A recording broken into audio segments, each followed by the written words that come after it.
15장 1절에서부터 3절까지 말씀이 됩니다. 로마서 15장 1절에서부터 3절에 이르는 말씀 함께 있습니다. 믿음이 강한 우리는 마땅히 믿음이 약한 자의 약점을 담당하고 자기를 기쁘게 하지 아니할 것이라. 우리 각 사람이 이웃을 기쁘게 하되 선을 이루고 덕을 세우도록 할지라. 그리스도께서도 자기를 기쁘게 하지 아니하셨나니 기록된 바 주를 비방하는 자들의 비방이 내게 미쳤나이다 함과 같으리라. 아멘. 아멘. 자, 로마서 15장 말씀. 어제 제가 못 나왔죠? 너무 죄송합니다. 자, 로마서 15장 우리가 로마서의 사람들, 한국교회 많은 사람들이 로마서 11장까지 오기만 해도 대단한 일이긴 합니다만 로마서 11장에 딱 멈춰 있습니다. 달콤하죠. 믿음으로 의롭게 된다. 그냥 우리는 믿는다는 것을 성경시대의 믿음으로 아니라 한국적 믿음을, 한국적 스타일로 믿음을 가지고 있습니다. 이 당시에 믿는다 그러면 어떤 일이 있느냐? 직장에서 불안하죠. 그리고 그 당시에는 마을 공동체, 우리 옛날에 마을 서로 인사하고 거기서 추방당하는 그런 엄청난 일들이 있고 박해가 있고 순교가 있고 그런데 아마 지금 이렇게 되어지면 정말 믿음으로 믿는다고 말할 사람이 얼마나 있을까? 그리고 이런 시대를 한번 경험을 했습니다. 언제라고 말을 할 수 있냐면 일제 시대 때 일본의 통치하에 있을 때 일본이 신앙, 기독교 굉장히 요주의 인물이었습니다. 그렇기 때문에 실제로 그 당시에 신앙생활을 한다 굉장히 위험하고 굉장히 큰 어려움을 가집니다. 그래서 결국 총회 장조차 신사참배하게 되어지고 그 속에서 믿음을 지켜나가는 것 참 어렵고 힘든 일이었습니다. 일본 시대에도 그렇게 어려웠지만 아마 로마 시대는 더 어려운 가운데 있었습니다. 그 당시에 내가 예수님을 믿습니다. 이렇게 말한다는 것은 지금 우리가 그런 여러 가지 어려움이 전혀 없이 박해 없이 총칼이 없이 그냥 믿는다는 말로만 해도 뭐 되나보다 그것이 믿음이다 라고 생각하는 것과는 차원이 다르죠. 그러다 보니까 이 믿음 속에 있는 우리들이 로마서 11장 믿음으로 의롭게 된다는 이 이야기 속에 딱 머물러져 있죠. 굉장히 편하고 손해볼 것도 없고 너무나 쉽고 또 그래서 굉장히 달콤합니다. 그러다 보니까 실제로 달콤한 이야기 속에서 우리가 믿음의 길을 걸어가서 과연 이것이 믿음인가? 그래서 어려운 말로 값싼 은혜다 이런 말도 나오고 있습니다. 문제는 그렇게 예수 그리스도를 믿는다고 말을 하지만 예수님의 향기, 예수님의 모습, 예수님의 제자는 아닌 예수 믿는 예수 믿지 않는 사람들 이런 엄청난 일들이 일어나고 있는 현실이 그래서 실제로 여러분 예수님을 믿기 좋은 때는 외부적으로는 어렵고 힘든 박해와 순교 때가 예수 믿기 힘든 것 같은데 실제로 예수를 믿는 게 제일 편합니다. 왜냐하면 내가 믿느냐 믿지 않느냐가 분명히 알 수가 있어요. 근데 지금은 진짜 내가 믿고 있는 것인지 아니면 믿는다고 말만 하고 있는 것인지 진짜 믿음은 아니고 가짜 믿음인데 내 스스로를 속이고 믿음의 길을 걸어가고 있는지 저도 헷갈리고 성도도 헷갈리고 다 헷갈려요. 그러나 한 가지 분명한 것은 뭐냐? 예수님의 제자로서 로마서의 목표는 예수 그리스도의 종으로서 내가 살고 있다. 내가 예수 그리스도의 종으로서 믿음의 길을 가고 싶다라는 열망과 소망이 마음속에 있고 또 그것을 계속 따라간다면 그것은 반드시 우리가 이야기할 수 있죠. 이 사람이 진짜 예수 그리스도를 믿는 사람이구나. 그래서 뭐 짝퉁 크리스찬, 짝퉁 교회, 짝퉁 목회자, 짝퉁 장로, 짝퉁 성도 뭐 이런 이야기까지 나오고 있는 안타까운 현실을 보게 됩니다. 이 겨울이 되면 제 어린 시절에 보면 제가 살던 농촌에 겨울이 되면 꿀 파는 사람이 꼭 한 번씩 왔던 기억이 나요. 겨울에. 지금이야 뭐 시장 가면 뭐 동서 벌꿀인가요? 많이 있었는데 뭐 그 당시에는 뭐 그런 게 흔하지 않았던 것 같아요. 제 어린 시절에. 여러분 시골은 아마 저희보다는 좀 달랐던 것 같아요. 저희 시골 워낙 시골이라서 땅촌입니다. 근데 꿀을 파는 사람이 오셔요. 이렇게 큰 옛날 대병이라고 그러죠. 그 소주 이 정도가 아니고 더 큰 이 정도 돼요. 거기에 꿀을 해가지고 오신 분이 이거 팔더라고요. 저희 집에 항상 오셔가지고 뭐 다른 집도 갔겠지만 아이고 좋은 꿀이 왔어요. 꿀 사세요. 꿀 사세요 하면서 꿀을 팔았어요. 그때마다 어머님께서 조금씩 샀던 기억이 나요. 근데 문제는 뭐냐면 꿀이 가짜 꿀이 있어요. 가짜 꿀. 가짜 꿀이 뭐냐? 다른 것이 아니라 설탕. 설탕으로 된 뭐 볼꿀이 설탕을 먹인 벌인지 뭐 정확하게 그 기억은 나지 않지만 어쨌거나 진짜 꿀이 아니고 가짜 꿀이어서 그 어머니가 가짜 꿀인지 진짜 꿀인지를 이제 식별하고 구별을 해야 돼. 그래서 제 기억에는 옛날에 그 물에다가 꿀을 이렇게 넣어서 이렇게 휘휘 저어가지고 있으면 그 안에 그 모양이 뭐 만들어지죠. 꿀이 좀 들어가다 보니까 그거 가지고 뭐 진짜 꿀이다, 가짜 꿀이다.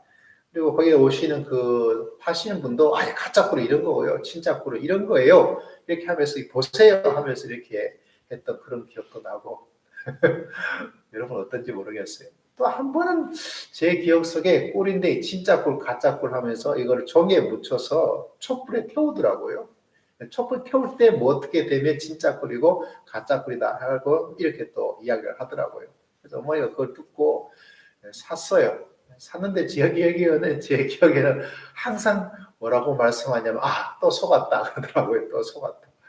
어쨌거나 달콤했지만 어쨌거나 속았다. 그래서 저를 먹으면서 이게 가짜 꿀이구나. 이거 먹나 말하네. 설탕을 먹는 거구나. 이렇게 생각했는데 모르겠어요. 어머니가 분별했던 그것이 잘못인지 파는 사람이 잘못한 것인지 그건 뭐 제가 가지고 있는 어린 나이에 지금으로서도 분별하기 참 어려워요. 근데 어머니가 항상 야, 속았다 하면서 막 속상해하던 그런 모습들을 이렇게 마음속에 떠올려지게 됩니다. 가끔가다 저희 아내가 뭘 하고 나서 속상해하는 모습을 보게 되는데 그때마다 제 머릿속에 추억의 장소, 추억의 시간으로 되돌아가요. 우리 어머니가 저렇게 속상했는데 이 사람도 속상하구나 이렇게 생각을 합니다.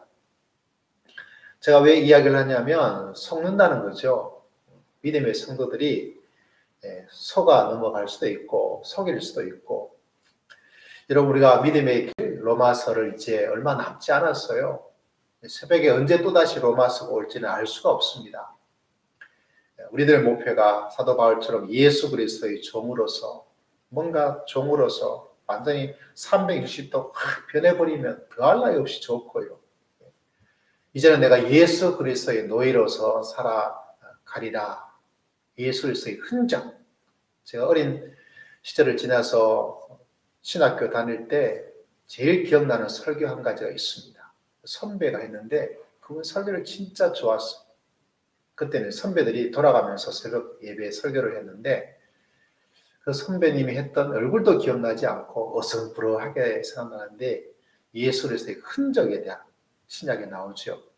헬라어로 스티그마타라는 단어가 있는데 무슨 내용인지는 잘 기억나지 않는데 그것이 제 마음속에 막 이렇게 상처처럼 예수 그리스도의 흔적을 상처를 가지는 그래서 이 몸 속에 이 마음 속에 이 믿음 속에 생활 속에서 예수 그리스도의 흔적, 예수 그리스도의 상처, 예수 그리스도의 노예로서 가져야 될 흔적을 가지는 그래서 그 단어가 참 기억이 나요.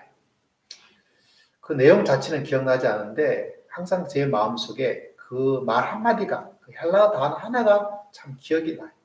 그래서 내 삶 속에 예수 그리스도의 흔적이 뭐가 있을까? 예수님 때문에 받은 상처가 뭐가 있을까? 여러분 믿음의 길을 걸어가면서 마음에 상처 없이 지내야지 상처를 치료하면서 살아야지 안 좋은 상처는 치료를 해야 됩니다. 여러분. 근데 여러분 치료가 어려워요. 그래서 여러분 그것과 정반대 가장 좋은 길은 뭐냐? 나쁜 상처는 좋은 상처로 바꾸면 됩니다. 상처 없는 인생을 살겠다 그러면 빨리 돌아가셔야 돼요. 어려움이 없이 살겠다 그럼 빨리 돌아가시면 됩니다. 사람들에게 힘들지 않게 이런저런 말 안 듣고 살아야지. 살고 싶으면 빨리 죽으면 돼요. 우리 삶 속에는 어려움이 항상 있고 위기가 항상 오고 마음속에 속상한 일이 항상 있고, 근데 그것을 어떻게, 이것이 예수 그리스도를 위한 상처, 예수 그리스도를 위한 흔적, 예수의 남은 고난, 이런 말 저런 말, 이런 사람 저런 사람 만나면서 아이고 저 인간, 그게 아니고 내가 예수님의 상처, 예수님의 남은 고난이기 때문에 그런 마음을 가지고 있으면 여러분 어떤 마음까지 생긴다 그랬죠? 기쁨의 마음도 생겨요. 왜 내가 저 사람 때문에, 왜 이 일 때문에 힘들고 어려운가? 내가, 물론 그것이 없애지면 제일 좋죠. 즐거운 일로. 근데 언제 뭐 항상 그렇게 되겠어요? 내 마음속에 주님의 남은 고난이고 주님께서 나에게 주신 십자가이고, 그래서 이것이 영광이 될 것이고 축복이 될 것이다. 이렇게 마음속에 생각하면 내 마음속에 즐거움과 기쁨의 마음까지, 이게 진짜 그리스도의 종으로서 살아가는 삶의 모습입니다. 오늘 말씀은 훨씬 더 놀라운 이야기를 하고 있습니다. 어떤 이야기를 하고 있습니까? 강한 자가 약한 자를 어떻게 해야 된다, 이렇게 이야기를 하고 있죠. 1절 보세요. 믿음이 강한 사람하고 믿음이 약한 자가 있습니다. 항상 강한 사람이 있고 약한 사람이 있죠. 우리가 사회생활에도 강한 사람이 있고 약한 사람이 있고, 권력이 강한 사람이 있고 힘이 약한 사람이 있고, 몸이 강한 사람이 있고 몸이 약한 사람이 있지요. 여러분, 이 세상은 언제 어떻게 누구를 중심으로 흘러갑니까? 강한 사람 중심으로 흘러갑니다. 그렇죠? 승자, 독식의 법칙 속에서, 경쟁 사이에서 이겨야만이 그 속에서 얻을 수 있는 것이 천 가지 만 가지 되어지는 그런 세상에 살고 있습니다. 근데 오늘 말씀은 어떤 이야기를 하고 있냐면, 네 강한 사람이 강한 사람 중심이 아니라 약한 사람 누르든지 약한 사람 무시하든지 약한 사람 없어도 된다고 말을 하고 있는 것이 아니라, 믿음이 강하다면 마땅히 뭘 해야 된다고요? 약점을 담당하라, 이렇게 이야기를 하고 있습니다. 이 담당하라는 단어가 원래적 의미는 짐을 짊어진다는 의미를 가지고 있대요. 짐을 짊어지는 것. 여러분 지게 지어 보셨죠? 저희 연배 속에는 지게를 다 짊어지고 갔던 시절이 있습니다. 그 지게를 짊어지는데 다른 사람 짐까지 짊어지는 거. 여러분 기억나시죠? 제가 영천 3사관 훈련 받을 때 감리교, 이름도 김성기 목사님이세요. 지금 어린이 사역으로 계속하고 계시더라고요. 그분이 제 군장을 메워주었어요. 군장을. 지난주에 놀라운 일 하나가 일어났어요. 갑자기 어떤 분이 저한테 연락이 왔어요. 연락이. 경북 김천에 계신 목사님이신데 연락이 왔어. 근데 놀라운 일은 같이 신대원을 다녔는데 제 기억에는 기억이 전혀 나질 않더라고요. 사진을 봐도 잘 기억이 나지 않아요. 그러면서 뭐라고 말씀하냐면, 목사님께서 저보고 형 하면서 다녔대요. 그리고 무슨 이야기를 하냐면 저한테 책을 선물해 주었대요. 책을. 레온 모리스의 십자가라는 책을. 그래서 실제로 내가 빌려보았는데 그 빌려보고 졸업이 돼서 돌려주니까 형님 선물입니다 하고 주었다는 거예요. 그래서 그러시냐고. 그래서 준 기억은 나지 않고 책은 기억이 나요. 책이 두꺼운 카바, 종이게 된 게 아니라 좀 두꺼운 책 있잖아요. 그 하드 카바인데 그 하드 카바로 된 그 책이, 그거는 기억이 나더라고요. 그러시냐고.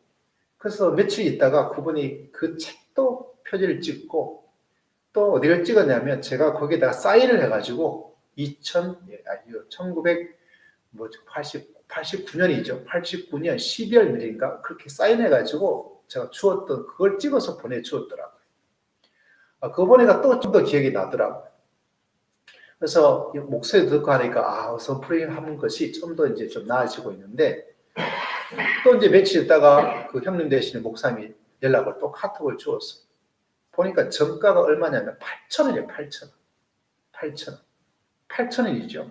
8,000원, 요새는 뭐 별로 비싸지 않은데, 그래서 적었던 기억이 뭐냐면, 목사님 그때 가격이 이게 8,000원인데 지금 아마 생각하면 이게 아마 35,000원, 4만 원 되는 돈이에요. 책값으로 싸요, 비싸요? 비싸죠.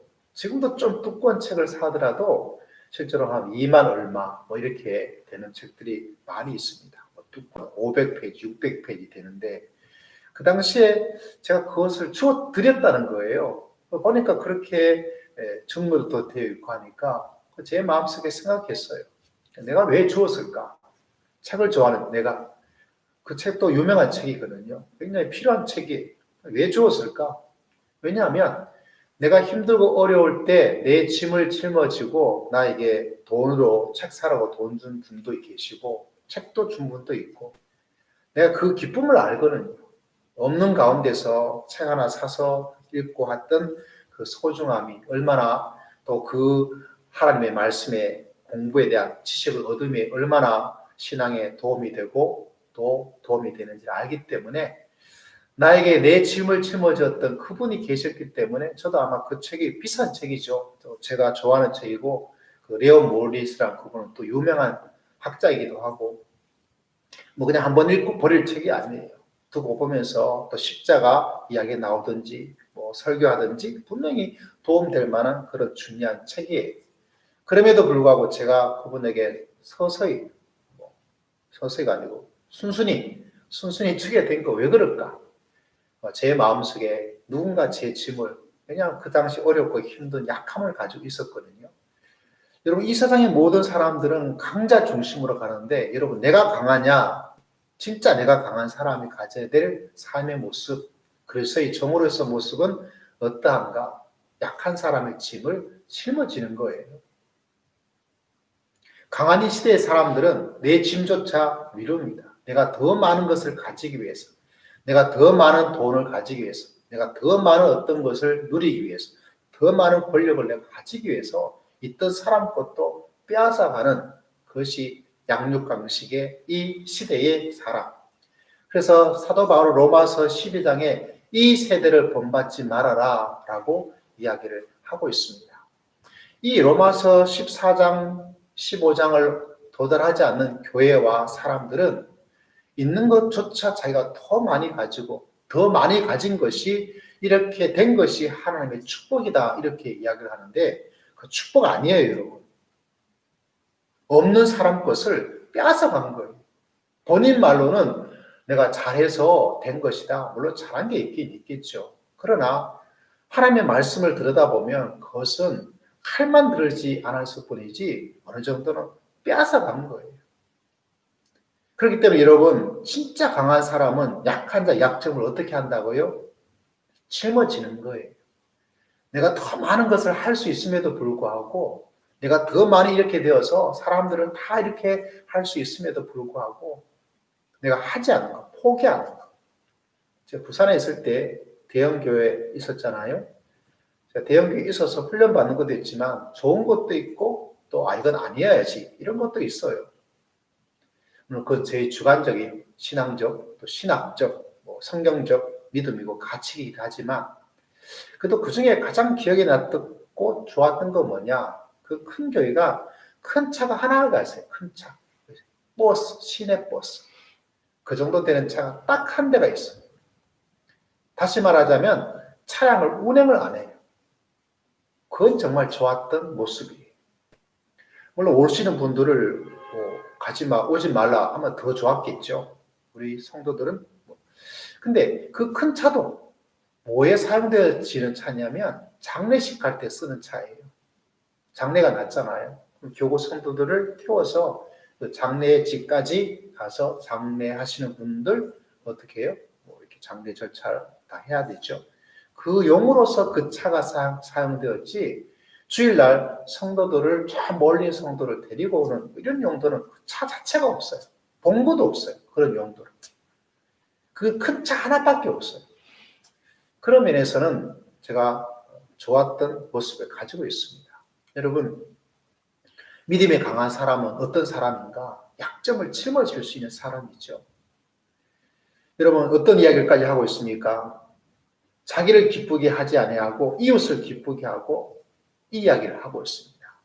여러분, 우리가 가장 중요한 신앙적 하나님을 사랑하고 이웃을 내 몸처럼 사랑한다는 것.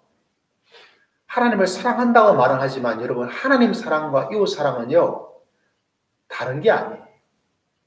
똑같은 거예요. 그래서 하나님께서 너의 주변에 있는 이웃의 가난한 사람, 너의 주변에 어떤 사람 한 것을 하나님이 한 거랑 똑같이 이야기를 하고 있습니다. 하나님은 정말 열심히 섬기고 정말 열심히 예배하는데 주변의 사람을, 성도를, 직장인은 누구를 힘들고 어렵게 하고 무시하고 업신여기고 있다. 그건 하나님을 업신여기고 있다는 것과 똑같아. 그 분리하는 것은 기독교 신앙에는 없어요. 성경에는 그런 이야기가 없습니다. 반드시 이웃 사랑과 하나님 사랑은 함께 가는 것. 십계명도 보세요. 초반부는 하나님, 후반부는 이웃. 두 가지가 같이 붙어 있는 그 모습을 우리가 알 수 있잖아요. 예수님도 오셔서 뭐라 그랬습니까? 제일 중요한 계명이 무엇입니까? 하나님 사랑이지. 하나님께 예배하는 것이지. 이게 최고야. 땡 끝나지 않았죠. 뭐라고 말씀했습니까? 하나님을 사랑하고 내 이웃을 내 몸처럼 사랑하는 것. 그래서 이 두 가지는요. 떼어서 이야기한다는 자체가 불가능한 거예요. 믿음과 행동이 같이 붙어 있는 거지 떼어서 그것도 불가능해요. 근데 우리는 어떻게 하고 있습니까? 너무나 많이 믿음과 행위를 분리시킬 때가 많고 하나님 사랑과 이웃 사랑을 따로 떼어서 생각할 때가 많습니다. 그렇게 되어지면 뭔가 나를 기쁘게 하기 위해서 그런 거예요. 하나님을 사랑한다는 것은 나를 기쁘게 하는 거예요. 그래서 여러분 참 안타까울 때가 뭐냐면 하나님을 사랑하는데 사실은 알고 보면 자기를 사랑하는 거예요. 은혜를 받았다 할 때 하나님에 대한 것들이 무엇입니까? 믿음에 대한 것이 뭡니까? 내가 참 만족되었다. 내가 너무 좋았다. 내 중심이에요. 그래서 제가 정말 어렵고 힘든 말이 뭐냐면 가장 좋은 이 은혜를 받았다 이 말이 오염이 되어버린 거죠. 오염이 되어버렸습니다. 어떻게 오염이 되었습니까? 내가 만족됐다는 거예요. 내가. 그러니까 그 말이 얼마나 무서운 말입니까? 하나님 믿습니다는 그 하나님에 대한 말이 실제로는 나를 기쁘게 하는 말이 되는 거. 참 겁이 나죠. 어려워요. 그래서. 믿음의 길을 걸어가면 갈수록 전교에서 1등하기 어려운 것처럼 정말 참다운 믿음으로 믿음의 길을 걸어가는 것은 보통 고수가 아니에요. 여러분, 나를 기쁘게 하는 신앙이 많습니다, 여러분. 이제 그런 생각하지 마시고 나를 좀 기쁘게 하지 말고 나를 괴롭게 하면서 믿음의 길을 걸어가야 되겠다. 그렇다고 막 자학적, 막 스스로 학대하는 그런 건 아니에요. 근데 내 신앙의 중심에서 정말 하나님을 사랑하는 것, 이웃을 사랑하는 것, 그 속에 내 몸처럼 이웃을 사랑하는 것, 그것을 뛰어넘어서 내 마음속에 이기적인 신앙, 나를 기쁘게 하는 신앙, 무엇입니까? 믿음이 약한 사람, 믿음에 다른 생각을 좀 하고 있는 사람, 그 사람에 대해서 짐을 안 져요. 손 하나 움직이지 않아요. 그냥 아이고 하고 말만 하게 되는 것. 3절은 더 심한 말을 하고 있습니다. 그리스도께서 그분께서도 자기를 기쁘게 하지 않았대요. 도리어 뭐가 있었습니까? 우리 3절 후반부에 보니까 비방. 나쁜 짓을 해서 여러분 비방을 받으면 안 돼요. 도둑질을 해서 남들에게 막 심한 말을 잘못해서 말을 삐딱하게 해서 말을 차갑게 해서 행동을 나쁘게 해서 이건 안 되지만 정말 좋은 것으로 하다가 나에게 비방이 있다. 여러분 내 삶의 목표를 바꾸셔야 돼요. 내가 비방받으면서 살리라. 내가 고난받으면서 살리라. 내가 상처받으면서 살리라. 그 사람이 뭐죠? 믿음이 강한 사람이에요. 믿음에 강해서 상처도 없고 고난도 없고 어려움도 없고 위기도 없고 그렇게 살아가리라. 이건 여러 강한 게 아니라 자기를 기쁘게 하는 거예요. 그래서 여러분 로마서 15장까지 왔다는 그 이야기는 보통 사람이 아니에요. 보통 고수가 아니에요.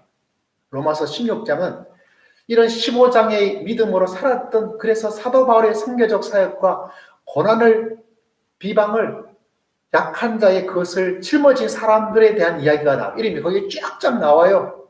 그래서 그 사람에게 로마서 사도 바울이 고맙다 그런 거죠. 네가 그 비방을 그 짐을 짊어졌고 내 자신의 삶 속에 사도 바울 중심으로 사도 바울이 말하기를 그렇게 했구나. 이런 사람들에 대한 감사 인사가 막 나오죠. 거기에 우리 이름을 딱 붙여야 돼. 내 이름 쫙. 이상용 딱. 붙여야 되는 거죠. 어디에? 로마서 17장에. 로마서 17장에. 로마서 17장 나오죠, 여러분? 로마서 17장. 없죠? 그게 바로 우리 이름이 들어가야 될 장으로 남겨둔 것입니다. 로마서 17장에 내 이름을 넣으리라. 할렐루야. 로마서 17장에 내 이름을 모으리라, 넣으리라. 그러기 위해서는 로마서 15장에 오늘 읽었던 말씀, 나를 기쁘게 하는 신앙. 물론 나도 위로를 받고 평안해져야 되겠죠. 저도 그것을 벗어나지 않은 연약한 사람입니다. 그렇지만 너무 자기 중심적인 신앙, 이제는 잘라버리고, 이제는 끊어버리고, 이제는 내려놓고, 진짜 하나님을 사랑하고 내 이웃을 사랑하는 것. 그래서 여러분을 비방하는 사람, 여러분을 힘들게 하는 사람, 말이 왔다 갔다 하는 사람, 여러 가지 참 여러분과 맞지 않는 사람이 있죠. 하나님, 내가 저 사람의 저 약점까지 짊어질 수 있는 사람이 되고 싶습니다. 여러분을 배신하는 사람도 있죠. 여러분 뒤에서 험담하는 사람도 있죠. 여러분의 것을 빼앗아가버린 사람도 있죠. 속을 뒤집어 놓는 사람도 있죠. 뒷골을 때리게 하는 사람도 있죠. 혈압을 올리는 사람도 있죠. 당을 높이는 사람도 있습니다. 저는 여러분의 그런 사람 안 되길 바라요. 그러나 혹여나 목회자인 사람이 그렇게 한다 할지라도 여러분 그걸 짊어질 수 있는 사람, 그게 바로 로마서 15장의 사람이죠. 로마서 15장의 사람, 너무나 놀라운 사람, 그 사람이 바로 그리스도를 따르는 사람입니다. 왜냐하면 예수님도 자기를 기쁘게 하지 않으셨거든요. 여러분 이 말씀을 기억하고 내 신앙에 저 멀리 있는 이 로마서 15장의 나의 모습을 한번 그려보세요. 새해를 맞이하면서 이 2021년에는 내가 이런 모습으로 한번 살아가 보리라. 이 목표를 가지고 있어야 하루하루의 신앙이 무너지지를 않습니다. 내 신앙이 정말 하루하루가 달라지게 됩니다. 왜? 나는 저런 모습을 가지고 살 것이야. 나는 저런 신앙의 삶을 살 거야. 나는 나를 기쁘게 하지 않을 거야. 하나님을 사랑하고 살아갈 거야. 이웃을 사랑하면서 살아갈 거야. 내가 믿음이 강해져서 믿음이 약한 사람 것을 짊어질 수 있는 정도의 사람이 될 것이야. 그것이 내 기쁨이요, 내 목표야. 이런 사람이 있으면 하루하루가 힘차죠. 벌떡 일어나서 오늘도 이렇게 한번 살아가야지. 그래서 여러분 믿음의 목표와 믿음의 방향을 꼭 기억하셔야 되고 믿음의 아름다운 모습을 마음속에 기억하는 것이 우리에게 참 유익합니다. 이런 모습을 생각하면서 한 해를 잘 나가면 생각만 해도 좋지 않습니까, 여러분?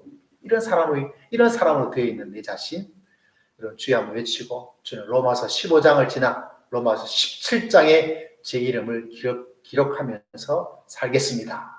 그런 간절한 소원을 하나님께 드렸으면 좋겠네요. 우리 주여 한번 외치고 함께 통성으로 간절히 기도드리겠습니다.